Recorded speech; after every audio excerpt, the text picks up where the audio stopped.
సుబ్రహ్మణ్యం గారు, ఒక్కోసారి తిన్న ఆహారం విషపూరితంగా మారుతూ ఉంటుంది. దానివల్ల రకరకాల సమస్యలు ఎదురవుతూ ఉంటాయి.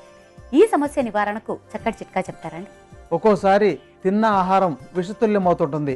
అంటే ఎప్పుడో వండిన ఆహారం చాలా సేపటి తర్వాత ఆ యొక్క ఆహారం తింటే అది లోపల విషంగా మారి వాంతులు, విరేచనాలు లాంటి సమస్యలు వచ్చే అవకాశాలు ఉంటాయి. ఒక్కోసారి కడుపులో నొప్పి, ఇతర ఇబ్బందులు ఏవైనా కలగవచ్చు.